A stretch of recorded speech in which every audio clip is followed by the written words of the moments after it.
How's it going, everyone? It's Kenneth Ecker from Rare Candy, and today we have another Testing Grounds video, this time in the expanded format. On the left we have myself playing Ho-Oh Blaziken GX, and on the right we have my buddy Nick, who is playing the Rayquaza GX, but in expanded. We did get to see a little bit of Rayquaza in standard in a Testing Grounds video, but I kind of wanted to see how well Rayquaza can do with some of the tools that are available in expanded. Now, just before we started recording this, we found out that the ban list actually was updated. So these two decks will reflect that new ban list. So you won't see any Hex Maniac here, you won't see any Getsus here. So we're just going to go ahead and get right into this game. I'm going to be going first. I have a Battle Compressor, which I'm very happy to see. I want to see my Fire Energy in the discard. I want to see my Blaziken in the discard. But looking at my hand, I remember it being actually kind of awkward, and that I kind of wanted to draw more cards. And I knew that if I didn't get a draw supporter off of this Battle Compressor, then I wouldn't really have too much to go off of. So I decided to discard, I believe it was 2 Fire Energy and a Sycamore, and yeah, that's exactly what I'm going to be doing there. So yeah, I have the VS Seeker for the Sycamore in my hand, and I actually do end up discarding a Blacksmith off of it. I do attach a Floatstone to this Ho-Oh, and off of this Sycamore, I discard a Blaziken as well, which I'm perfectly content with. I want my Blaziken in the discard so I can Eternal Flame and knock out, or Eternal Flame and bring my Blaziken out into play. So I play an Ultra Ball here, discarding a second Blaziken and a Field Blower. Now I only play 1 Field Blower in this list, and I might up that. To 2, just because you'll see later in this game that Parallel City actually really hurts this deck.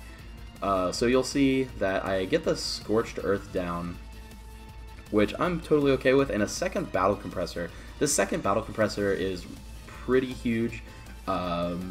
You definitely want to play those definitely early so you can get your Fire Energy in the discard, get your Blaziken in the discard, so that you can draw some of your more important cards. Off of this, I believe that I discard a Ranger, which is not going to help me at all in this matchup, a Fire Energy, and maybe even the third Blaziken. And yeah, that's exactly what I discard there.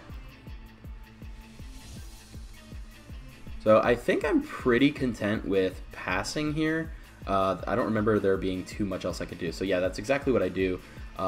Looking at my opponent's hand, he has the Parallel City right away, which means if I don't have an answer to this Parallel City, my Eternal Flame will only net me 1 Blaziken GX, which actually feels pretty bad because that's the only Blaziken GX I'll be able to have the entire game.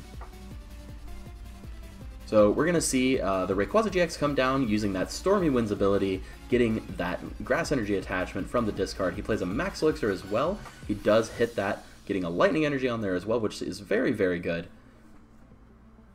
And you'll actually see my opponent almost kind of pop off, like you can see Rayquaza GX decks kind of do.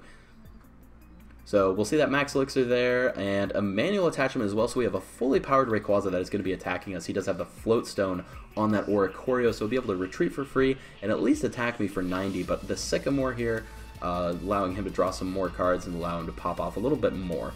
So I'm going to play a Mysterious Treasure here, discard a Lightning Energy, and I do believe this does grab him a second Rayquaza GX. This will allow him to use that Stormy Winds again, get some more energy into play, and see if he can even try to one-shot this Ho-Oh GX on turn 1. You definitely see the raw power of Rayquaza GX. Now, Rayquaza has kind of always been one of those Pokemon in the card game that has been extremely strong, getting one-hit knockouts, and Rayquaza GX is really no exception. And it's kind of cool to see Pokemon continue that trend. So we do see that second Rayquaza come down. He discards actually 3 energy off of that Stormy Wind, so he's going to attach a Grass Energy from that onto there. And he has a second Max Elixir in hand, so he does hit it as well. As you can see, he has that Grass Energy there. So we have a fully powered Rayquaza and another Rayquaza that is just 1 energy away from being fully powered up, and this is still my opponent's turn 1. Now, I think he's actually pretty content here with just retreating and attacking me for 150 damage. Realize that, yeah, I need to find an answer to this Parallel if I really want to get my Blazikens out. So looking at my hand, I'm like, okay, well, I could draw cards with a draw supporter, but if I'm doing that, then I'm not getting the Eternal Flame off this turn, so I definitely need to play Blacksmith this turn. And you can kind of see me kind of struggle to make the decisions. So I'm looking at my discard, seeing what all I have in there. It's just like, yeah, I only play one Field Blower, and I had to discard it so early. So it felt pretty bad to have to do that. And it's just like, you know what? If I don't Blacksmith this turn, I'm not getting out my Blaziken at all this game, because he's just going to return Knockout. He's just going to return Knockout this this Ho-Oh here, and I won't be able to get it out at all. So it feels pretty bad here. I have to play the Blacksmith. I'm just kind of weighing my options here. This is Testing Grounds after all, where this is our first time really playing any of these decks, so we might make a few misplays here and there, but ultimately, I don't know. It's just kind of tough. I had to play this Blacksmith here. Otherwise, I was not getting out of Blaziken at all. So yeah, that's what I had to do. Because of Parallel City, I could only get out the one, and it just feels really bad. It was very fortunate of our opponent to get that Parallel City, and also me not have an answer to it. Because I had also played down the Scorched Earth that same turn, then I lost 2 of my outs that turn, that first turn, to getting rid of this Parallel. So now I only have 2 Scorched Earth left in the deck to be able to get rid of it, so this Parallel City is most likely to stick. We see the Fighting Fury Belt attachment onto that Rayquaza GX, which actually makes it really difficult for me to knock out, because now I need to also have the Choice Band, an Energy, and a Blacksmith to return knockout this Rayquaza GX. So we see an Ultra Ball there, and opponent's going to be grabbing a Latios Prism Star, which, if he had a Fury Belt and an energy attachment to that, he could, well, he couldn't really play Guzma because that would bring something else up of mine. He has Fighting Fury Belt attached. If he had a Float Stone attached to it, and then he could just knock out the Ho-Oh with Latios Prism Star. But instead, he just decides, you know, I'm just going to attack with Rayquaza, take the first few prizes of the game. So I promote up my Blaziken because I'm pretty confident that my hand is just attach Blacksmith attack. Now, because of Fighting Fury Belt, he has 240 HP, or 220, not 240, he has 220 HP, which is still 10 damage short of me being able to knock it out. But I realized just with the cards that I had in my hand, it was kind of my only option. So I'm going to be just short doing only 210 damage, and that's kind of crazy to think about, that I'm only doing 210 damage to just not quite knock this out. And this is another moment where I really miss that one Field Blower, because if I had that Field Blower, I'd be able to get rid of the Parallel City, I'd be able to get rid of the Fighting Fury Belt, and I'd be in a much stronger spot. So I think in future builds of this deck, might consider more than one Field Blower. So we're going to see an attachment onto that Latios Prism Star. Not sure if he goes for that yet. He actually has, it looks like, 6 energy on the board right now. If he can get one more energy here, which he does with that Stormy Winds, he has 7 energy here, so he's doing 210 or 220, which with that Fighting Fury Belt. So he's actually just going to miss the knockout as well. So it's crazy that we're hitting for these huge numbers, 210, 220 damage, and we're still missing these knockouts. We're still in that kind of 2-shot game.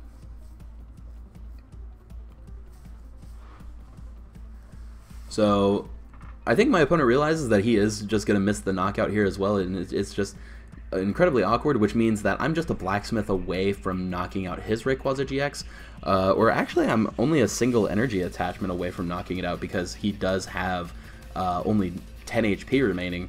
So,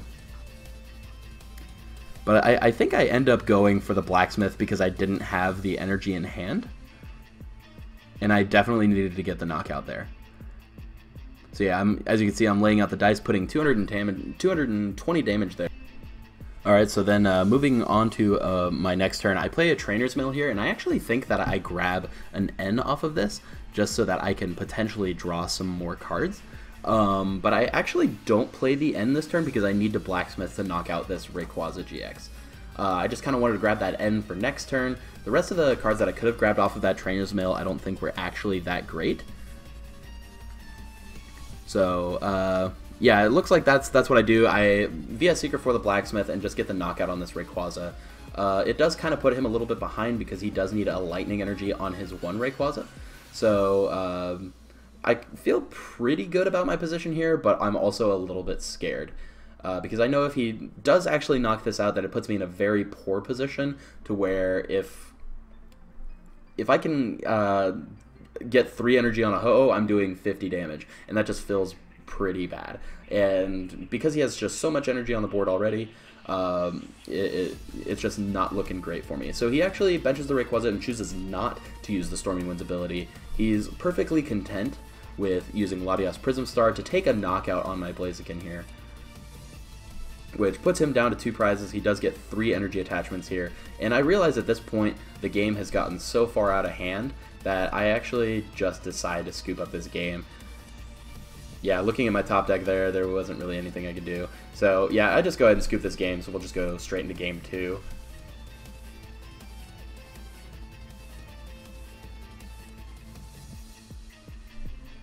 So a little interesting thing about the Blaziken Ho-Oh is that I feel like if you're not playing Blacksmith every turn, then you're not keeping up, which your opponent can play something like a Guzma and prevent you from being able to attack for a turn, and you feel like you just kind of lose an entire turn. But then again, this is one of the first iterations of the deck, so the list might not be fully optimized yet. This is testing grounds after all. We're just trying to see how the archetype could work.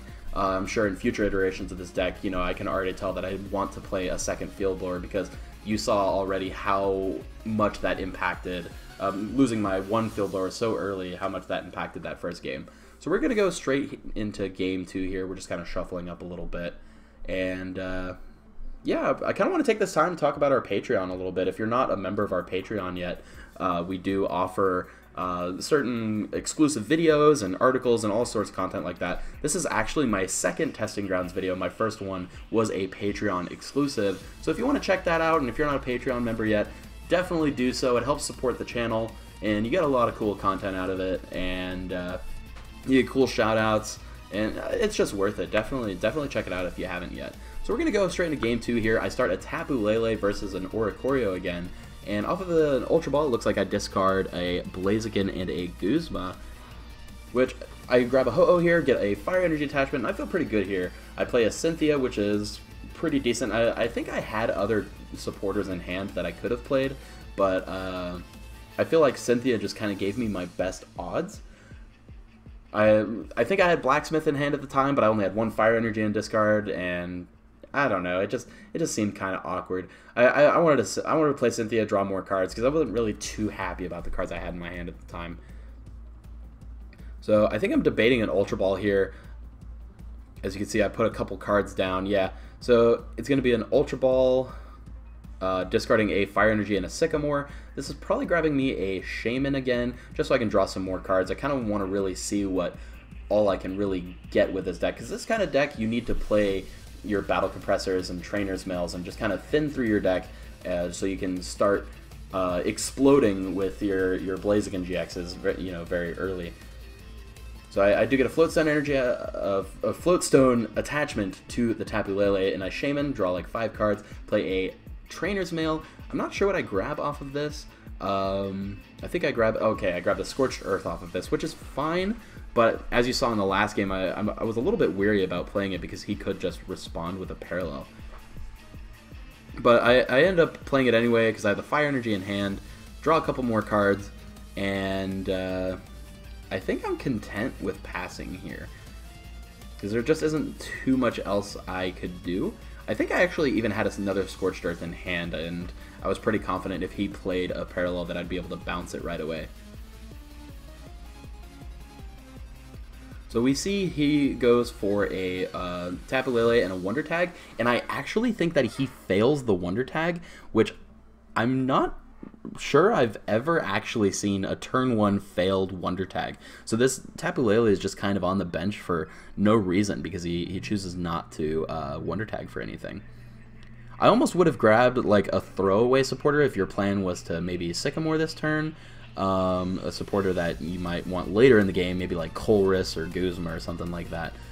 But we do see a Lightning Energy attachment to the Tapu Lele, which he actually decides to take back because he wants to have that attachment elsewhere. And we see a whole bunch of energy get discarded, including a Max Elixir, which, again, I probably would have played that Max Elixir and attached it to the Tapu Lele, just so that you had some more energy on the board. Because you're going to be discarding that much energy anyway, I don't know. I feel like the Max Elixir definitely could have been played. There was really no reason to just discard it.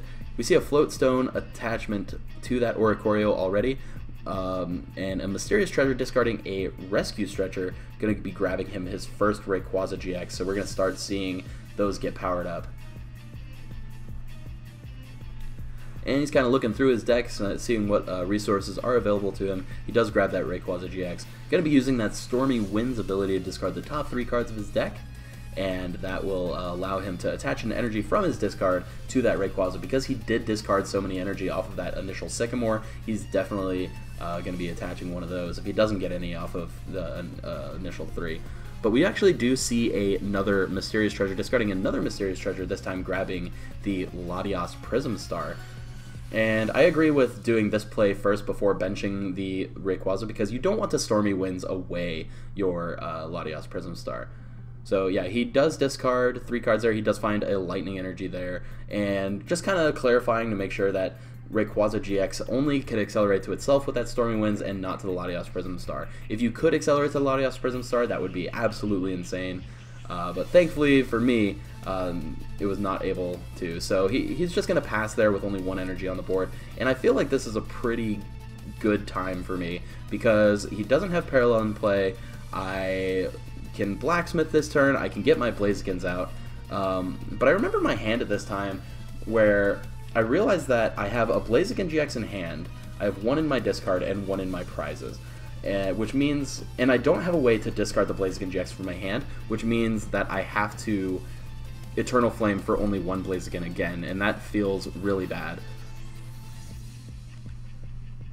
So I go for a Scorched Earth here, try to see if I can dig for an Ultra Ball. I do get a Trainer's Mill, and I just cannot find that Ultra Ball, because that's my only out to discarding that 1 Blaziken GX in my hand. If I could have gotten that Ultra Ball there and discarded that Blaziken, I would have been able to get out 2 Blaziken, and that would have felt a lot better. I would have felt a lot better about my board state, but unfortunately we were not able to. So off of this Battle Compressor, I do discard a couple supporters here, because I do have VS Seekers in my hand that I can use for the future.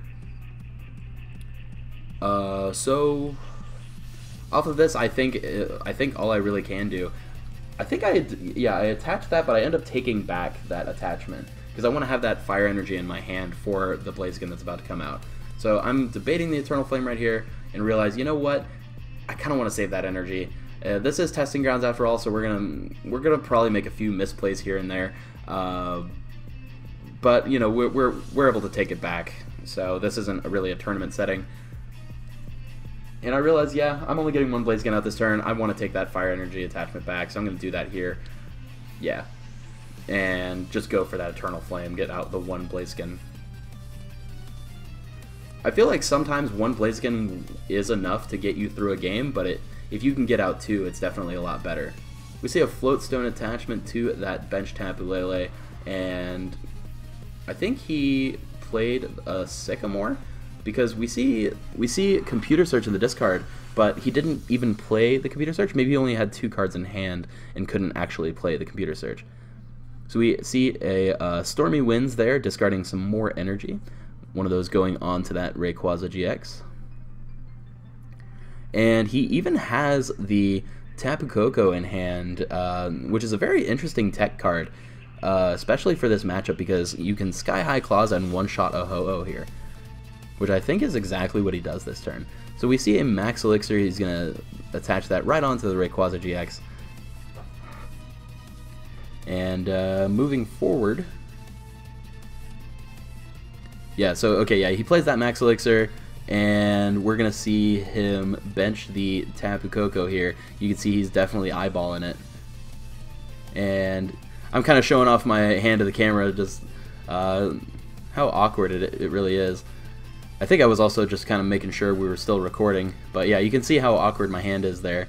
I do have a Fire Energy and VS Seeker, so I can Blacksmith and knock out this Tapu Koko, but it is kind of awkward as well. So yeah, he's actually going to be using Sky High Claws here, and we actually see a manual attachment to that Tapu Koko, conserving an energy onto his Rayquaza there after the Arrow Trail. So yeah, again, he's going to take the first 2 prizes of the game. I have, this time I have an actual answer though, because I have the Fire Energy attachment. I have an Ultra Ball here, which I think grabs me either another Ho-Oh or maybe a Lele. So it actually does grab me the the Ho-Oh GX, because I realized once this Blaziken goes down, I'm just left with my Ho-Ohs. There's no other way for me to get Blaziken out at all, because I had to use my GX attack to do so. So I am going to VS Seeker for that Blacksmith and knock him out. So we're in an even board state here. He has only 1 energy on the board, which I am perfectly okay with, because I can just keep my Blacksmith train going and move forward from there. So we see a Grass Energy attachment onto the Latias Prism Star. He does have 2 Rayquaza on the bench, so he can accelerate 2 energy onto the board while putting a little bit of chip damage, getting ready to knock out that Blaziken maybe in a future turn. So he plays a Guzma here, brings up my Ho-Oh GX, which is actually incredibly good here, because I need the Float Stone and a Blacksmith to really do anything about it. So I'm going to draw for turn here, and looking at my discard, it seems kind of awkward. Like I was saying earlier, if your opponent plays something like a Guzma and you just don't have an immediate answer to it, then you're probably missing a turn of attacking.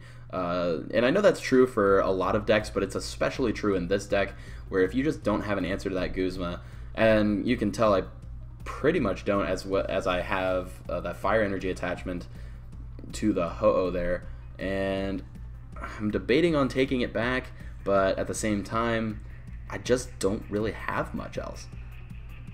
So I do play Blacksmith, and that is going to go on to the Ho-Oh there. I'm just going to try and get a little bit of chip damage onto a Rayquaza maybe. I can Blacksmith again next turn if I need to. The reason why I did this is because I anticipate him attaching a Fighting Fury Belt, which I do need to have that little bit of chip damage to knock it out, as you saw in that last game without a Choice Band.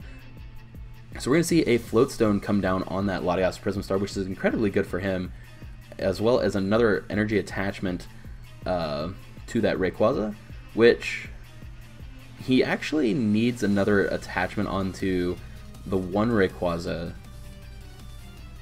to actually attack me for knockout damage at least. So he might even go for the Latias Prism Star attack, just to accelerate some more energy and just kind of use this time to his advantage. So we're going to see a Colress here for 8 cards, which is going to be pretty huge for our opponent. He's going to be looking through my discard, seeing what options I really have. If he knocks out this Ho-Oh, then I'm only an EX-GX knockout away. As you see, I do have a Shaman EX on my bench, which is now proving to be a huge liability. So we see, actually, he does hit a Max Elixir. So he'll be able to knock out this Ho-Oh GX. And, you know, earlier he only had 1 energy on the board, but now we see he's got like 5. So he's going to be able to knock this out. And yeah, he actually has the Fighting Fury Belt as well, too. And I don't know, I think it would have actually been better. It would have actually been better for him to put the Fury Belt and the Max Elixir on the undamaged Rayquaza, because I would have had no way to knock it out without a Choice Band. But because of that chip damage from the Ho-Oh GX, I will be able to knock out this Rayquaza. But I think it really doesn't matter to him too much. So I bring up my Tapu Lele because I do have that Float Stone attachment there. And I'm just kind of debating what I'm going to do here. I definitely need to get rid of this this Rayquaza. So I'm just going to try and capitalize on that little bit of a misplay by bringing up my Blaziken and knocking out his Rayquaza. So at this point, he only has like 3 energy on the board. He needs a single attachment and a Guzma to actually win the game there. So we actually do see he has the energy in hand. And he does have it, and if he plays the Guzma, that will actually win him the game and the series. So he's kind of looking through his hand, making sure that he has it. Maybe he's just trying to get a little bit more energy here, in case if he doesn't. So just kind of double checking for the math. He has 5 energy in play now. All he needs to do is play the Guzma.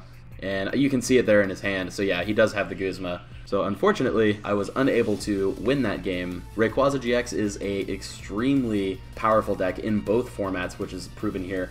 Blaziken Ho-Oh, I do believe there is a lot of potential for. There's just, you know, it needs a little bit more optimization, I guess. So, well, that's going to about wrap it up for me with this Testing Grounds video of Blaziken GX Ho-Oh against Rayquaza GX in the expanded format. If you like what you saw, make sure you like, favorite, follow, ring that bell for notifications, all that fun stuff. If you want, you can check out our Patreon. Our link will be in the description. You'll be able to support the channel as well as get some access to some exclusive content. This is actually my second Testing Grounds video. My first one was exclusive to Patreon members only. So if you want to check out cool little exclusive content like that, definitely do. We have our website as well with all of our cool merchandise on there. We actually have a sale on our Pokemon Go playmats. I believe it's like 25% off. Definitely check that out. But yeah, until next time, this has been Kenneth Ecker from Rare Candy, signing off.